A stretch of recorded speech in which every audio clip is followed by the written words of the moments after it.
नमस्कार मित्रांनो, तुम्ही ऐकत आहात बालभारतीच्या जुन्या अभ्यासक्रमातील इयत्ता चौथीच्या शिवछत्रपती या इतिहासाच्या पुस्तकातील धडे आर्टिस्ट एडीजे या यूट्यूब चॅनलवर.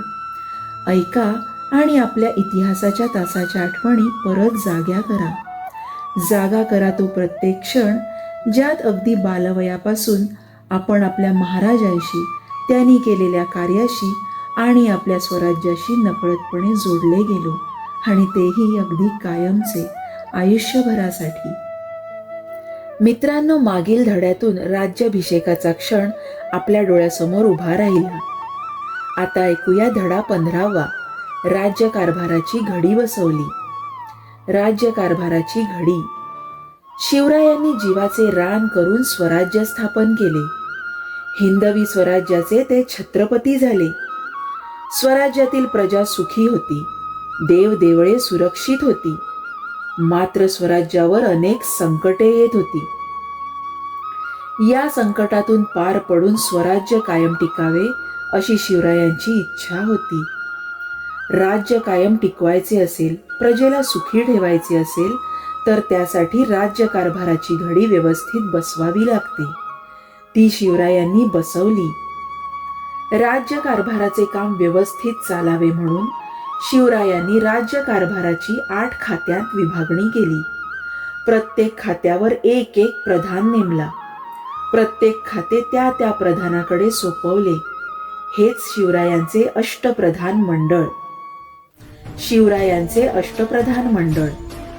मोरो त्रिंबक पिंगळे, पद प्रधान, काम राज्यकारभार चालवणे. रामचंद्र निळकंठ मुजुमदार, पद अमात्य, काम जमा खर्च पाहणे.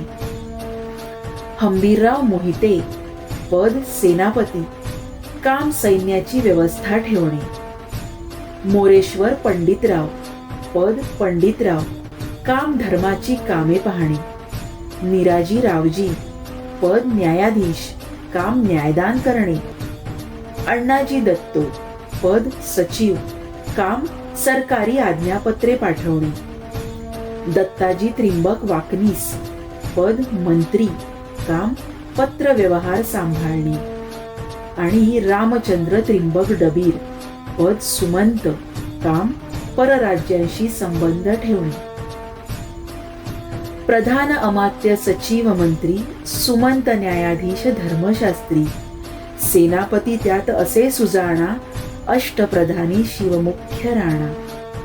या 4 ओळीत शिवरायांचे अष्टप्रधान सांगितले आहेत. यातील पंडितराव व न्यायाधीश यांच्याशिवाय इतर सर्वांना युद्धप्रसंग करावे लागत. शिवरायांना माणसांच्या गुणांची पारख होती.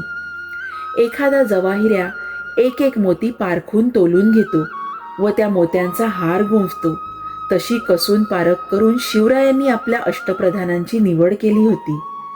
त्यांनी प्रधानांना इनामे, वतने व जहागिरी दिल्या नाहीत. रोख पगार मात्र भरपूर दिला. शिवरायांची संरक्षण व्यवस्था. शिवरायांचे सैन्य. शिवरायांच्या सैन्याचे घोडदळ व पायदळ हे मुख्य विभाग होते. तसेच आरमार दल हा नवीन विभाग शिवरायांनी उभारला होता. शिवरायांच्या सैन्यात कोकणातील हेटकरी व घाटावरील मावळे यांचा भरणा असे. सैन्यातील घोडदळातही 2 विभाग होते. एक विभाग बारगिरांचा होता. त्यांना सरकारकडून हत्यारे व घोडे मिळत असत. बारगीर सरकारच्या प्रत्यक्ष नोकरीत असत. बारगिरांना मासिक पगार देत. घोडदळातील दुसरा विभाग होता शिलेदारांचा. शिलेदारांकडे स्वतःचा घोडा व स्वतःची हत्यारे असत. शिलेदार आपला घोडा व हत्यारे घेऊन लढाईत भाग घेत. या कामगिरीबद्दल त्यांना मोबदला दिला जाईल.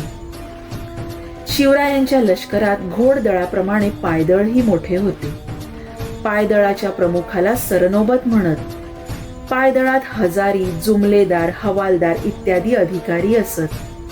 शिवरायांच्या सैन्याची शिस्त कडक होती. सैनिकांनी दारू पिऊ नये, स्त्रियांना आणि रयतेला त्रास देऊ नये, रयतेची लूट करू नये अशी सैनिकांना सक्त ताकीद होती. सैनिकांना पगार वेळच्या वेळी मिळे. मराठ्यांचे आरमार. आरमार म्हणजे युद्ध नौकांचे तांडे. मुघल व विजापूरकर हे शिवरायांचे जमिनीवरील शत्रू.